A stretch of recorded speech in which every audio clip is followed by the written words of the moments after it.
नमस्कार दोस्तों, आप सभी का स्वागत है आपके अपने यूट्यूब चैनल तैयारी सक्सेस की में। दोस्तों 8 जनवरी का ऑल शिफ्ट का एग्ज़ाम हो चुका है और मैं आपके लिए लेकर आया हूं दोस्तों 8 जनवरी में पूछा गया जीके का प्रश्न। तो दोस्तों जितने भी प्रश्न हैं वो एकदम ओरिजिनल है और ये सभी प्रश्न आप ही के द्वारा भेजा गया है जो एकदम रियल है। तो दोस्तों हम लोग बिना टाइम वेस्ट किए हुए डायरेक्ट प्रश्न पर ही चलते हैं और एक प्रश्न का हम लोग बहुत सारा एक्सप्लेनेशन भी देखेंगे, जिससे आने वाले शिफ्ट में कोई भी सवाल उस टॉपिक से संबंधित आता है तो हम लोग का राइट हो सके। तो दोस्तों चलते हैं हम लोग डायरेक्ट क्वेश्चन पे ही। तो दोस्तों पहला क्वेश्चन था, आर्य समाज किसके द्वारा स्थापित किया गया था। तो दोस्तों याद रखिएगा, आर्य समाज के जो संस्थापक थे वो थे दयानंद सरस्वती और उन्होंने 1875 ईस्वी में उसका स्थापना किया आर्य समाज का। दोस्तों जो दयानंद सरस्वती थे उनसे 2-3 गो सवाल बहुत इंपॉर्टेंट है। एक सवाल लगातार प्रश्न में पूछा जाता है कि दयानंद सरस्वती का बचपन का नाम क्या था। तो दोस्तों बचपन का नाम था उसका मूल शंकर। याद रखिएगा, वेरी वेरी इंपॉर्टेंट है, मूल शंकर उनका बचपन का नाम था।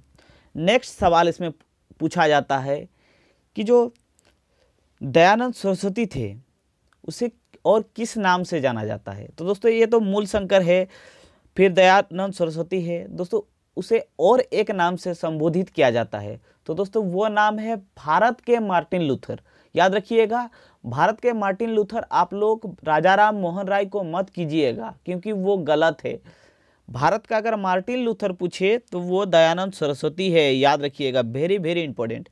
फिर दोस्तों एक और सवाल पूछा जाता है कि सर्वप्रथम स्वराज शब्द का जिक्र किसने किया। तो दोस्तों पहला स्वराज शब्द का जो उच्चारण किया था वो दयानंद सरस्वती ने ही किया था, उसमें दादा भाई नौरोजी मत लगाइएगा। उसका राइट आंसर होगा दयानंद सरस्वती। फिर दोस्तों हम लोग चलते हैं नेक्स्ट सवाल पर और दोस्तों नेक्स्ट सवाल में पूछा जा रहा है कि हम्पी मंदिर के स्मारक किस राज्य में स्थित है। तो दोस्तों जो हम्पी टेम्पल है वो किस राज्य में है, वो है कर्नाटक में। याद रखिएगा दोस्तों, अगर हम्पी से और सवाल पूछा जाए तो वो किस तरह का सवाल होगा। दोस्तों आप लोग नोट कीजिएगा, जितना भी प्रश्न मैं बता रहा हूँ उसको नोट कीजिएगा, बहुत ही ज़्यादा इम्पोर्टेंट है।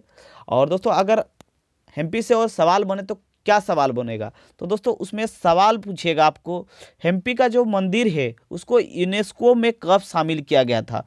वेरी वेरी इंपॉर्टेंट सवाल है। तो दोस्तों उसको शामिल किया गया था 1986 में। ठीक है दोस्तों, याद रखिएगा 1986 में शामिल किया गया है और 50 रुपये के नोट के पीछे दोस्तों हम्पी का मंदिर है स्थित। याद रखिएगा। और अगर पूछे कि 2000 के नोट में कौन सा चित्र है तो मंगलयान। वेरी वेरी इंपॉर्टेंट है दोस्तों, याद रखिएगा। और दोस्तों हम्पी कहाँ है, हम्पी है कर्नाटक में। वेरी वेरी इंपॉर्टेंट है ये भी।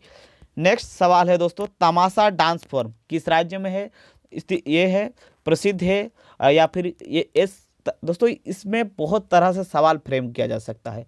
दोस्तों आपको इसमें से पूछा जा सकता है कि तमाशा डांस फॉर्म और किस राज्य में किया जाता है। तो दोस्तों याद रखिएगा, सिर्फ महाराष्ट्र ही नहीं होगा, उत्तर प्रदेश में भी तमाशा का नृत्य होता है। तो याद रखिएगा महाराष्ट्र और उत्तर प्रदेश दोनों होगा राइट आंसर। और अगर आपको महाराष्ट्र ही मिले तो महाराष्ट्र ही राइट कीजिएगा। दोस्तों चलते हैं हम लोग नेक्स्ट क्वेश्चन पर। दोस्तों नेक्स्ट क्वेश्चन है, नमो गंगा कार्यक्रम किस वर्ष शुरू किया गया था। तो दोस्तों नमो गंगा जो कार्यक्रम है वो किस वर्ष स्थापित किया गया था, वो किया गया था 2014 में। दोस्तों 2-3 गो योजना है जो बहुत ही ज़्यादा इंपॉर्टेंट है और बार बार एग्जाम में रिपीट हो रहा है, तो उसको भी आप लोग लिख लीजिए। दोस्तों मैं बता रहा हूँ, आप लोग लिखते हुए चलिएगा क्योंकि यहाँ पर लिखने में थोड़ा दिक्कत होता है। तो दोस्तों मैं पहले आपको बताता हूँ। दोस्तों पहला जो योजना है वो है प्रधानमंत्री जन धन योजना। तो दोस्तों प्रधानमंत्री जन धन योजना का जो स्टार्ट हुआ था वो हुआ था 28 अगस्त 2014। लिखिएगा 28 अगस्त 2014 को क्या हुआ था, प्रधानमंत्री जन धन योजना। नेक्स्ट जो है दोस्तों वो है स्वच्छ भारत मिशन, वो हुआ था 2 अक्टूबर 2014। ठीक है दोस्तों, याद रखिएगा 2 अक्टूबर 2014 और एक तो दोस्तों इंपॉर्टेंट है बेटी बचाओ बेटी पढ़ाओ, वो है 22 जनवरी 2015। याद रखिएगा 22 जनवरी 2015 के है। और एक तो दोस्तों वेरी वेरी इंपॉर्टेंट, उसको वेरी वेरी इंपॉर्टेंट कर लीजिएगा क्योंकि ये सवाल बहुत ही ज़्यादा चांस है एग्जाम में आने का। क्या है दोस्तों ये? वो है प्रधानमंत्री जन आरोग्य योजना। ठीक है, उसका जो स्टार्ट हुआ था वो हुआ था 23 सितंबर 2018। तो दोस्तों याद रखिएगा 23 सितंबर 2018 को स्टार्ट हुआ था प्रधानमंत्री जन आरोग्य योजना। तो दोस्तों ये सब योजना को आप याद कर लीजिएगा क्योंकि ये सब योजना बहुत ही ज़्यादा इंपॉर्टेंट है और बार बार एग्जाम में रिपीट हो रहा है। तो फिर दोस्तों नेक्स्ट जो क्वेश्चन है, विश्व बैंक के अध्यक्ष कौन है? तो दोस्तों विश्व बैंक से भी सवाल 2-3 बार पूछा गया है। किस तरह का सवाल पूछा जा रहा है मैं आपको पूरा बताऊंगा। तो दोस्तों पहला सवाल बनता है जो इजी सा है, वो विश्व बैंक के अध्यक्ष कौन है? जो आज के शिफ्ट में पूछा गया था वो है दोस्तों डेविड मालपास। और अगर पूछिए कि विश्व बैंक का मुख्यालय कहाँ है तो आप लोग याद रखिएगा वाशिंगटन डीसी में है विश्व बैंक का मुख्यालय। याद रखिएगा वेरी वेरी इंपॉर्टेंट है, विश्व बैंक का मुख्यालय कहाँ है? Washington DC. नेक्स्ट है दोस्तों उसको कब स्थापित किया गया था? 1944 में। याद रखिएगा 1944 राइट आंसर होगा। नेक्स्ट एक तो क्वेश्चन बनता है कि जो विश्व बैंक है उसमें सीईओ कौन है? अभी सीईओ कौन है? तो वो है भारत की अंशुला कांत। दोस्तों वेरी वेरी इंपॉर्टेंट है, लिख लीजिए, भारत की अंशुला कांत है सीईओ। कहाँ की? विश्व बैंक में। ठीक है। और दोस्तों अगर आपसे पूछिए कि जो विश्व बैंक जो किस कॉन्फ्रेंस से बना था, तो दोस्तों विश्व बैंक बना था ब्रिटेन वुड कॉन्फ्रेंस से। और साथ ही साथ विश्व बैंक के साथ आईएमएफ का भी जो स्थापना हुआ था वो भी ब्रिटेन वुड कॉन्फ्रेंस से ही हुआ था। याद रखिएगा वेरी वेरी इंपॉर्टेंट है, जितना भी बताया जा रहा है आप लोग जरूर नोट डाउन कर लीजिएगा। नेक्स्ट है दोस्तों भारतीय उद्योग परिसंघ का सीईओ कौन है? तो दोस्तों भारतीय उद्योग परिसंघ का सीईओ है उदय कोटक। और दोस्तों ये क्वेश्चन 2 बार रिपीट हुआ चुका है, आप लोग नोट डाउन करके रख लीजिएगा क्योंकि ये तीसरा बार भी पूछा जा सकता है। दोस्तों चलते हैं हम लोग नेक्स्ट क्वेश्चन पे और देखते हैं नेक्स्ट क्वेश्चन क्या है। तो दोस्तों नेक्स्ट क्वेश्चन में पूछा जा रहा था कि T20 विश्व कप जीतने वाले प्रथम देश। तो दोस्तों T20 का जो विश्व कप हुआ था 2007 में, उसका पहला संस्करण हुआ था और वो हुआ था दक्षिण अफ्रीका में। और उसमें विजयी रहे थे भारत और उसमें जो रनर अप थे वो थे पाकिस्तान। याद रखिएगा इंपॉर्टेंट है दोस्तों। और अगर पूछिए कि उसमें कैप्टन कौन थे तो MS धोनी थे। याद रखिएगा वेरी वेरी इंपॉर्टेंट। दोस्तों नेक्स्ट क्वेश्चन है वर्तमान में भारत के मुख्य न्यायाधीश कौन है? तो दोस्तों अभी पूछा जा रहा है कि भारत के CJI कौन है? तो दोस्तों chief justice of India Bharat के कौन है? शरद अरविंद बोबडे। तो दोस्तों और एक सवाल इसमें पूछा जा सकता है कि भारत के 47वें नंबर के मुख्य न्यायाधीश कौन है? तो दोस्तों वो भी याद रखिएगा शरद अरविंद बोबडे ही है भारत के मुख्य न्यायाधीश, अब 47 नंबर के मुख्य न्यायाधीश। इससे आगे पूछे कि 46वें कौन थे तो रंजन गोगोई थे। वेरी वेरी इंपॉर्टेंट है। तो दोस्तों चलते हैं हम लोग नेक्स्ट क्वेश्चन पे। तो दोस्तों नेक्स्ट क्वेश्चन थे कि first passenger train in India. तो दोस्तों पहला पैसेंजर ट्रेन कब चला था? तो दोस्तों उसका राइट आंसर होगा 16 अप्रैल 1853 में। तो दोस्तों यहाँ पर आपको एक कन्फ्यूज़न होगा, आपने बहुत जगह पढ़ा होगा कि 13 अप्रैल। तो दोस्तों 13 अप्रैल जो था वो भारत में पहली बार ट्रेन चला था, याद रखिएगा। और 16 अप्रैल को पहली बार पैसेंजर ट्रेन चला था, याद रखिएगा वेरी वेरी इंपॉर्टेंट है। और वो जो ट्रेन चला था 13 अप्रैल को, वो चला था मुंबई और थाने के बीच में 34 किलोमीटर, याद रखिएगा। और उस ट्रेन का नाम था ब्लैक ब्यूटी, ब्लैक ब्यूटी, याद रखिएगा। दोस्तों नेक्स्ट क्वेश्चन है सागर माथा चोटी किस देश में है? तो दोस्तों मैंने आपको कल या फिर एक दिन पहले एक वीडियो प्रोवाइड किया था, स्टडी जी वीडियो, जिसमें मैंने बताया कि जीके से संबंधित कौन कौन सा प्रश्न आ रहा है। उसका एक प्रॉपर वीडियो मैंने दिया और कहाँ से तैयारी करें वो भी मैंने बताया। और दोस्तों उस वीडियो में मैंने ज्योग्राफी से संबंधित कुछ इम्पोर्टेंट टॉपिक भी बताया और उसमें मैंने बताया कि जितने भी चोटी है, जितने भी माउंटेन पीक है उसको याद कर लीजिएगा क्योंकि ये एग्ज़ाम में टपक रहा है। और दोस्तों आज ही देखिए, आज भी ये सवाल आया है कि सागरमाथा चोटी किस देश में है। तो दोस्तों वो जो स्ट्रेटेजी वीडियो है बहुत बहुत इंपॉर्टेंट है। मैं बहुत ही डीपली एनालिसिस के बाद उसको बनाया हूँ, आप ज़रूर जाके देख लीजिएगा। और ज़्यादा मिनट का वीडियो नहीं है, 10-15 मिनट का वीडियो होगा। आप पूरा ध्यान से पढ़ लीजिएगा। आप उसको जितना भी टॉपिक बताया जा रहा है आप कॉपी में लिख लीजिएगा और उस टॉपिक को कवर कर लीजिएगा। आपको 30 से ज़्यादा नंबर जीके में आएगा, उसका मैं गारंटी लेता हूँ दोस्तों।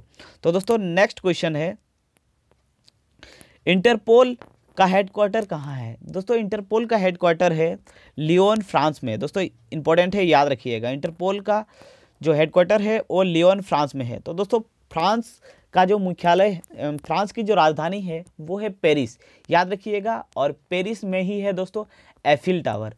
और दोस्तों अगर पूछे कि पेरिस किस नदी के किनारे है तो आप लोग याद रखिएगा पेरिस सीनी नदी के किनारे स्थित है। और दोस्तों और कौन कौन सा मुख्यालय पेरिस में है, तो दोस्तों याद रखिएगा FATF। दोस्तों FATF का भी मुख्यालय कहाँ है, पेरिस में है। और साथ ही साथ यूनेस्को का मुख्यालय है पेरिस में, याद रखिएगा, वेरी वेरी इंपॉर्टेंट है। यूनेस्को का मुख्यालय जेनेवा में नहीं है, पेरिस में है। तो दोस्तों चलते हैं हम लोग नेक्स्ट सवाल पर और देखते हैं नेक्स्ट सवाल। तो दोस्तों नेक्स्ट सवाल में पूछा जा रहा है कि 1907 सूरत अधिवेशन। तो दोस्तों 1907 का सूरत अधिवेशन की अध्यक्षता किसने किया था, वो किया था रास बिहारी बोस। दोस्तों ये 1907 का सूरत अधिवेशन किस लिए इम्पोर्टेंट है, आखिर ऐसा क्या हुआ था जिसके लिए हम लोग पढ़ते हैं। तो दोस्तों जो कांग्रेस था, जो कांग्रेस संस्था था जिसका स्थापना हुआ था 1885 में, किसने किया था, A.O. ह्यूम ने किया था। और उसके प्रथम अध्यक्ष कौन थे, बोमेश चंद्र बनर्जी था, याद रखिएगा, बहुत बहुत इंपॉर्टेंट है। और दोस्तों जो 1907 में इसका अध्यक्षता किया था वो किए थे रास बिहारी बोस। दोस्तों इस अधिवेशन में कांग्रेस के अंदर ही मतलब थोड़ा टेंशन हो गया था और जो कांग्रेस थे वो दो गुट में बट गए थे। पहला था नरम दल और दूसरा था गरम दल। दोस्तों जो गरम दल के थे वो थे लाल बाल पाल। इसका मतलब क्या है, लाला लाजपत राय, बाल गंगाधर तिलक और बिपिन चंद्र पाल थे गरम दल के नेता। और दोस्तों जो नरम दल के नेता थे उनमें ज़्यादातर नेता नरम दल के ही थे, लेकिन उसमें सबसे ज़्यादा जो इम्पोर्टेंट है एग्जाम में पूछा जा सकता है, आप लोग याद रखिएगा, दादा भाई नौरोजी और गोपाल कृष्ण गोखले। ठीक है, याद रखिएगा। दोस्तों एक सवाल बार बार एग्जाम में पूछा जा रहा है और आपका शिफ्ट में भी पूछा जा सकता है कि 1905 के समय भारतीय राष्ट्रीय कांग्रेस के अध्यक्ष कौन थे, पूछा जा सकता है। तो आप लोग याद रखिएगा, गोपाल कृष्ण गोखले थे। तो दोस्तों इस अधिवेशन में दोनों में ये हो गया था, मतलब अलग हो गया था नरम और गरम दल, इसलिए ये पूछा जाता है। और तो फिर दोस्तों आपसे सवाल इस तरह से पूछा जा सकता है कि फिर एक कब हुआ।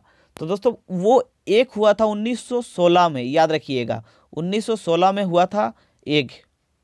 और दोस्तों वो अधिवेशन था लखनऊ, याद रखिएगा, लखनऊ यूपी की राजधानी है लखनऊ। लखनऊ का जो अधिवेशन हुआ था 1916 में, उसमें फिर नरम और गरम दल एक हो गए थे और उस अधिवेशन की अध्यक्षता किया था अंबिका चरण मजूमदार, याद रखिएगा, वेरी वेरी इंपॉर्टेंट है। नेक्स्ट है दोस्तों वेल का फुल फॉर्म। तो दोस्तों वेल का फुल फॉर्म पूछा गया था और इसका राइट आंसर होगा भारत हेवी इलेक्ट्रिकल्स लिमिटेड। दोस्तों फुल फॉर्म से सवाल बहुत ज़्यादा पूछा जा रहा है, याद रखिएगा।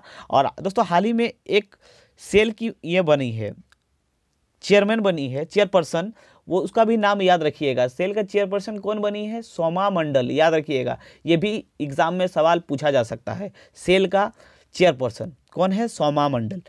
तो दोस्तों जितना भी फुल फॉर्म वाला ये है टॉपिक है आप पढ़ लीजिएगा, उसमें जितना भी महारत्न कंपनी है उसका पढ़ लीजिएगा। और साथ ही साथ दोस्तों कंप्यूटर से संबंधित फुल फॉर्म जरूर पढ़ लीजिएगा, क्योंकि हर शिफ्ट में एक सवाल जरूर आ रहा है। दोस्तों नेक्स्ट सवाल है विज्ञान दिवस कब मनाया जाता है। तो दोस्तों विज्ञान दिवस मनाया जाता है 28 फरवरी को।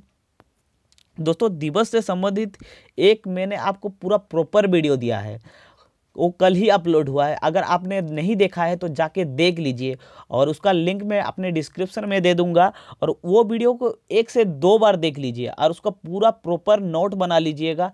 अगर आप उसका प्रॉपर नोट्स बना लेते हैं दोस्तों, तो आप मेरा विश्वास कीजिए उससे बाहर एक ठो भी सवाल नहीं पूछा जा सकता है, क्योंकि उसमें मैंने पूरा सब इंक्लूड कर दिया हूँ, और ऐसा नहीं है कि पूरा मतलब कुछ भी घुसा दिया हूँ, वही प्रश्नों को लिया हूँ जो एग्जाम में आता है और आ सकता है। फिर दोस्तों चलते हैं हम लोग नेक्स्ट सवाल पर। और ये विज्ञान दिवस कब मनाया जाता है? 28 फरवरी को, और ये सीवी रमन के जन्मदिन के उपलक्ष्य पर मनाया जाता है। नेक्स्ट सवाल है, फ्रांस का सबसे बड़ा नागरिक सम्मान। तो दोस्तों यहाँ पर थोड़ा गलत हो गया है। दोस्तों यहाँ पर पूछा जा रहा था कि फ्रांस के सबसे बड़ा नागरिक सम्मान इसरो के किस चेयरपर्सन को मिला। तो दोस्तों फ्रांस का जो सबसे बड़ा नागरिक सम्मान है वो किस इसरो के चेयरमैन को मिला है? वो याद रखिएगा, एस किरण को। दोस्तों यहाँ पर आप गलत मत कीजिएगा, यहाँ पर के सिवान नहीं होगा, एस किरण होगा, याद रखिएगा। तो दोस्तों अगर पूछे कि के सिवान को कौन सा मिला है, तो दोस्तों अब्दुल कलाम पुरस्कार मिला है और बॉन करमन पुरस्कार मिला है। दोस्तों याद रखिएगा, वेरी वेरी इंपॉर्टेंट। ये भी दोनों सवाल दोनों सवाल पूछा जा चुका है, याद रखिएगा। और दोस्तों हाल ही में जो के सिवान है उसका जो कार्यकाल है 1 साल बढ़ाया गया है, याद रखिएगा वो भी। दोस्तों नेक्स्ट इंपॉर्टेंट सवाल है, मैडम भीकाजी कामा ने भारत के बाहर कहाँ झंडा फहराया। तो दोस्तों मैडम भीकाजी कामा ने सबसे पहले भारत के बाहर झंडा फहराया था जर्मनी में, याद रखिएगा। और दोस्तों अगर पूछे कि जर्मनी का राजधानी कहाँ है, तो याद रखिएगा बर्लिन, ठीक है, वेरी वेरी इंपॉर्टेंट है। तो दोस्तों और चलते हैं हम लोग नेक्स्ट सवाल पर, और नेक्स्ट सवाल देखते हैं। और नेक्स्ट सवाल वेरी वेरी इंपॉर्टेंट कर लीजिए, क्योंकि ये सवाल लगातार प्रश्नों में पूछा जा रहा है, ये बहुत बहुत इंपॉर्टेंट सवाल है। दोस्तों इस सवाल में पूछा जा रहा है कि विश्व की सबसे बड़ी मीठी पानी का झील कौन सा है। तो दोस्तों विश्व का सबसे बड़ा मीठी पानी का झील होगा सुपीरियर झील। तो दोस्तों अमेरिका के जितने भी झील है आप लोग जरूर पढ़ लीजिएगा, और अमेरिका का जितना भी करंट अफेयर्स भी है उतना सब पढ़ लीजिएगा, क्योंकि हाल ही में इलेक्शन हुआ है, वो भी बहुत ज़्यादा इंपॉर्टेंट है। और दोस्तों अगर इलेक्शन वाला वीडियो चाहिए तो आप हमारे डिस्क्रिप्शन में देख सकते हैं, क्योंकि उसका भी वीडियो प्रोवाइड किया जा चुका था दोस्तों। और अगर पूछे कि विश्व का सबसे बड़ा झील कौन सा होगा, वो होगा कैस्पियन झील, क्योंकि दोस्तों जो कैस्पियन झील है वो खारे पानी का झील है, और मीठे पानी का झील होगा सुपीरियर झील। और दोस्तों इससे रिलेटेड ही और एक सवाल पूछा जा सकता है कि भारत का सबसे बड़ा मीठे पानी का झील कौन सा होगा। तो दोस्तों याद रखिएगा, भारत का अगर पूछे तो होगा बुलर झील, वेरी वेरी इंपॉर्टेंट है, और बुलर झील है जम्मू कश्मीर में। और अगर पूछे कि भारत का खारे पानी का झील कौन सा होगा, वो होगा चिल्का झील। चिल्का झील उड़ीसा में है, याद रखिएगा, वेरी वेरी इंपॉर्टेंट है वो भी। तो दोस्तों नेक्स्ट सवाल है, WW की खोज किसने की थी। तो टिम बर्नर्स-ली ने की थी WW की खोज। तो दोस्तों जैसे मैंने बताया कि दोस्तों कंप्यूटर से संबंधित बहुत सारा प्रश्न आ रहा है, आप देखते रहिएगा, 2-3 गो सवाल इसी शिफ्ट में आ गया था, मतलब आज ही के डेट में पहला शिफ्ट और दूसरा शिफ्ट को मिला के। तो दोस्तों आप लोग जरूर कर लीजिएगा। दोस्तों नेक्स्ट सवाल है, भारत के किस नदी में डॉल्फिन पाई जाती है। तो दोस्तों इस सवाल को इम्पोर्टेंट कर लीजिएगा, क्योंकि इससे नदी से संबंधित कुछ सवाल को हम लोग देखेंगे, ठीक है। तो दोस्तों ये जो भारत की सबसे मतलब कौन सी नदी में डॉल्फिन पाई जाती है, वो राइट आंसर होगा गंगा नदी। तो दोस्तों जो गंगा नदी में डॉल्फिन पाई जाती है उसका नाम है गैंगेटिक डॉल्फिन, याद रखिएगा गैंगेटिक डॉल्फिन। और अगर पूछे गैंगेटिक डॉल्फिन का मुख्यालय कहाँ है, तो याद रखिएगा भागलपुर में है, वेरी वेरी इंपॉर्टेंट है। दोस्तों अगर आपसे सवाल में पूछा जाए कि गंगा नदी को छोड़कर भारत के और किस नदी में डॉल्फिन पाई जाती है, तो वो सवाल भी बहुत इंपॉर्टेंट है और आपको जानना बहुत ही ज़्यादा ज़रूरी है। और इसका राइट आंसर होगा दोस्तों व्यास नदी और ब्रह्मपुत्र नदी, याद रखिएगा व्यास नदी और ब्रह्मपुत्र नदी में मिलता है डॉल्फिन, ठीक है। और दोस्तों अगर पूछे कि भारत का सबसे बड़ा नदी कौन सा है, तो वो गंगा नदी होगा। कितना किलोमीटर? 25 किलोमीटर, याद रखिएगा, वेरी वेरी इंपॉर्टेंट। दोस्तों नेक्स्ट सवाल में पूछा जा रहा था फोटोन का फुल फॉर्म। तो दोस्तों फोटोन का फुल फॉर्म बहुत ज़्यादा इंपॉर्टेंट है, याद रखिएगा। तो इसका राइट आंसर होगा formula translation, very very important है, ये भी फुल फॉर्म वाला क्वेश्चन है, कंप्यूटर से संबंधित ही, याद रखिएगा। तो दोस्तों नेक्स्ट सवाल है, अंशुला कांत किस बैंक की CEO और MD थी। तो दोस्तों यहाँ पर थी को गौर करिएगा, अभी अगर पूछा जाए कि कहाँ की है, वो वर्ल्ड बैंक की है, लेकिन इसमें पूछा जा रहा है कि कहाँ की थी। तो दोस्तों उसका राइट आंसर होगा भारतीय स्टेट बैंक। ठीक है, और दोस्तों चलते हैं हम लोग नेक्स्ट क्वेश्चन पे। और दोस्तों अगर आपको वीडियो अच्छा लग रहा है तो आप लाइक कर दीजिएगा, और साथ ही साथ जिन दोस्तों ने चैनल को सब्सक्राइब नहीं किया है तो प्लीज़ चैनल को सब्सक्राइब कर दीजिएगा, ताकि ऐसे ही इंटरेस्टिंग वीडियो जैसे ही मैं आपको जैसे ही मैं अपलोड करूं आपको मिल जाए। तो दोस्तों नेक्स्ट सवाल में पूछा जा रहा है कि भारत का दूसरा संवैधानिक पद कौन सा है। तो दोस्तों भारत का दूसरा संवैधानिक पद है वो है उपराष्ट्रपति का, और अगर पहला पूछे वो होगा राष्ट्रपति का। दोस्तों आप लोग याद रखिएगा कि जो राष्ट्रपति का पद है वो 52वें नंबर आर्टिकल में है, याद रखिएगा, बहुत ज़्यादा ही इम्पोर्टेंट है। ठीक है, और दोस्तों अगर आपसे पूछे कि राष्ट्रपति क्षमादान कर सकता है, मतलब वो किसी का भी फांसी की सज़ा को रोक सकता है, वो किस आर्टिकल के तहत, तो दोस्तों याद रखिएगा 72वें नंबर अनुच्छेद के तहत वो किसी का भी फांसी को रोक सकता है। दोस्तों नेक्स्ट क्वेश्चन था इसरो के सूर्य मिशन का नाम क्या था। तो दोस्तों इसरो का जो सूर्य मिशन का नाम था वो था Aditya L1, very very important है। और अगर नासा का पूछिए, नासा का सूर्य मिशन का नाम क्या था, वो था पार्कर। पार्कर था नासा का सूर्य मिशन का नाम। और हाल ही में जो पार्कर को लॉन्च किया गया था वो सूर्य के सबसे नज़दीक गया था वो मिशन, याद रखिएगा, वो भी इम्पोर्टेंट है नासा। तो दोस्तों नेक्स्ट सवाल है ILO का मुख्यालय कहाँ है। तो दोस्तों ये ILO क्या है, इंटरनेशनल लेबर ऑर्गेनाइजेशन, और दोस्तों इसका मुख्यालय है जेनेवा स्विट्ज़रलैंड में, और इसका स्थापना हुआ था 1919 में, याद रखिएगा, वेरी वेरी इंपॉर्टेंट है। दोस्तों इंटरनेशनल जितना भी मुख्यालय है उससे सवाल बन रहे हैं, तो आप लोग इसको भी पढ़ लीजिएगा। दोस्तों नेक्स्ट है कोबला का फुल फॉर्म क्या है। तो दोस्तों कोबला का फुल फॉर्म है कॉमन बिजनेस ओरिएंटेड लैंग्वेज। दोस्तों वेरी वेरी इंपॉर्टेंट है, ये भी पढ़ लीजिएगा, वेरी वेरी इंपॉर्टेंट है। दोस्तों ये करंट अफेयर्स का बहुत ही अच्छा क्वेश्चन पूछा गया था, याद रखिएगा, ये सवाल आज फर्स्ट बार पूछा गया था, लेकिन ये सवाल बहुत बार पूछा जा सकता है, क्योंकि ये बहुत ही सुंदर क्वेश्चन है और बहुत ही इंपॉर्टेंट डाटा भी है, और इसमें कन्फ्यूज़न किया जा सकता है। तो याद रखिएगा, पूछा जा रहा था कि पब्लिक अफेयर इंडेक्स 2020 में पहला स्थान किसका है। तो दोस्तों पब्लिक अफेयर इंडेक्स में पहला स्थान है केरला का, और अंतिम स्थान है उत्तर प्रदेश का। और दोस्तों इसमें 2 कैटेगरी बनाया गया था, एक बड़ा स्टेट के लिए, एक छोटा स्टेट के लिए। और छोटा स्टेट में दोस्तों पहला पोजीशन पे था गोवा, याद रखिएगा, गोवा पहला पोजीशन पे था छोटा स्टेट में, और बड़े स्टेट में था केरला, और अंतिम स्थान पे था उत्तर प्रदेश। तो चलते हैं हम लोग नेक्स्ट क्वेश्चन पर। दोस्तों नेक्स्ट क्वेश्चन में पूछा जा रहा था वार्षिक स्वच्छता सर्वेक्षण में दूसरा स्थान किस शहर का था। तो दोस्तों ये किस शहर का था वार्षिक स्वच्छता सर्वेक्षण में, सूरत का स्थान दूसरा था, और पहले स्थान पे इंदौर ही है 2-3 साल से। तो याद रखिएगा इंदौर ही पहले स्थान पे, सूरत दूसरे स्थान पर। दोस्तों नेक्स्ट क्वेश्चन था मॉरिशस के प्रधानमंत्री कौन है। तो दोस्तों मॉरिशस के प्रधानमंत्री है प्रविंद जगन्नाथ, याद रखिएगा, इंपॉर्टेंट सवाल है। तो दोस्तों नेक्स्ट क्वेश्चन है, दोस्तों नेक्स्ट क्वेश्चन था 17वें जोन का मुख्यालय कहाँ है। तो दोस्तों 17वें जोन का मुख्यालय है कोलकाता। तो दोस्तों ये दक्षिण पूर्वी रेलवे का भी मुख्यालय है, यहाँ पर ही इंपॉर्टेंट है, याद रखिएगा। और वर्तमान में दोस्तों 18 गो मुख्यालय है, याद रखिएगा। तो दोस्तों वीडियो कैसा लगा जरूर बताइएगा, और अगर वीडियो आपको अच्छा लगे तो जरूर चैनल को सब्सक्राइब कर दीजिएगा, बेल आइकन भी प्रेस कर दीजिएगा, और बहुत सारे दोस्तों के साथ इस वीडियो को शेयर कर दीजिएगा। मिलते हैं नेक्स्ट वीडियो में, तब तक के लिए जय हिंद, वंदे मातरम, जय माता दी।